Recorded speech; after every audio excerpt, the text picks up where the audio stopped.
होली रंगों का त्योहार। छोटे हो या बड़े, बुढ़े हो या जवान, हर किसी को यह त्योहार पसंद है और काफी धूमधाम से खेला जाता है। राजेश और विक्की भी काफी एक्साइटेड थे। दोनों एक ही कंपनी में काम करते थे और साथ में एक ही अपार्टमेंट में रहते थे। उनके ऑफिस के कुछ दोस्तों ने मिलकर प्लान किया कि वो लोग एक फ्रेंड के फार्म हाउस पे होली सेलिब्रेट करेंगे। अगले दिन होली का दिन था। दोनों दोस्तों ने एक दूसरे को रंग लगाया और दोनों अपनी कार में बैठकर फार्म हाउस की ओर चल पड़े।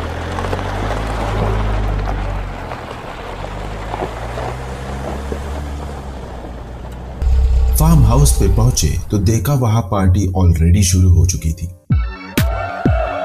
तो बिना कोई समय गवाए राजेश और विकी भी पार्टी एंजॉय करने लगे। दिन से कब शाम हो गई उन्हें पता भी नहीं चला। धीरे धीरे लोग अपने घर की ओर निकल गए। बचे तो सिर्फ कुछ गिने चुने दोस्त। यार विक्की, राजेश ने कहा, चल यार घर चलते हैं, अंधेरा होने वाला है। विक्की ने शराब थोड़ी ज्यादा पी ली थी। बस 1 घंटा और यार, फिर चले जाएंगे, प्लीज बस 1 घंटा, विक्की ने नशे में कहा। राजेश ने भी सोचा कि इतने दिनों बाद वो लोग एंजॉय कर रहे हैं तो 1 घंटा रुक के फिर निकल जाएंगे।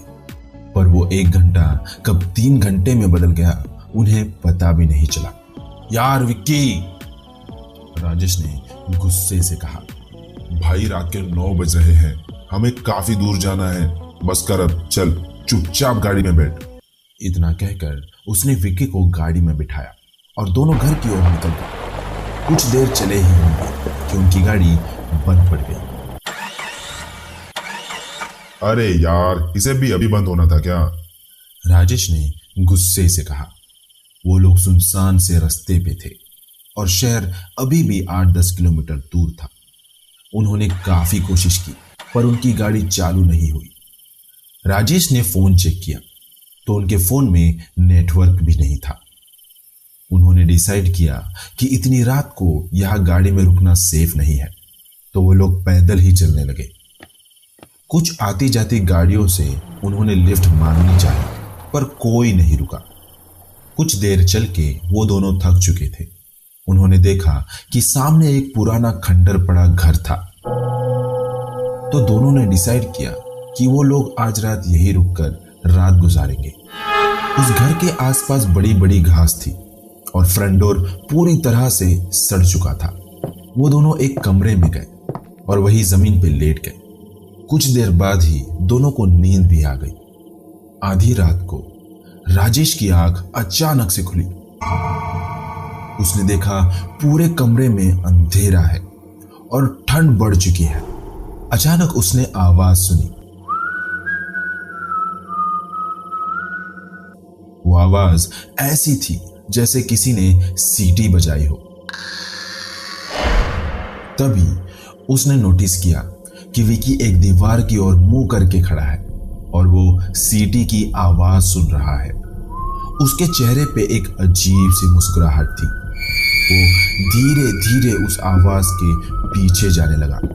सीटी की आवाज धीरे धीरे बढ़ने लगी। राजेश चाह के भी उसके दोस्त को आवाज नहीं लगा पा रहा था। वो चाहता था कि उसे रोक ले, पर चाह के भी उसके गले से आवाज नहीं निकल पाई और देखते ही देखते विकी अंधेरे में गुम हो गया। पूरे घर में मानो सन्नाटा सा छा गया। फुटस्टेप्स की आवाज भी बंद हो चुकी थी। वो बस उसके दोस्त का वेट कर रहा था। तभी उसने एक डर से भरी चीख सुनी जो पूरे घर में गूंजने लगी। वो चीख सुन राजेश के हाथ पैर कांपने लगे। वो यहाँ वहां देखने लगा कि तभी वो फुटस्टेप्स की आवाज फिर से सुनाई देने लगी। उसने देखा कि उस अंधेरे कमरे से कुछ बाहर आ रहा था। उसने देखा कि वो हाथ उसके फ्रेंड विकी का ही है। वो धीरे धीरे पास आ रहा था। तभी उसकी नजर विकी के दूसरे हाथ पे पड़ी। उस हाथ में एक कुल्हाड़ी थी जिस पर खून लगा हुआ था। चांद की रोशनी में जब राजेश ने विकी का फेस देखा तो उसके शरीर में जैसे खून जम सा गया।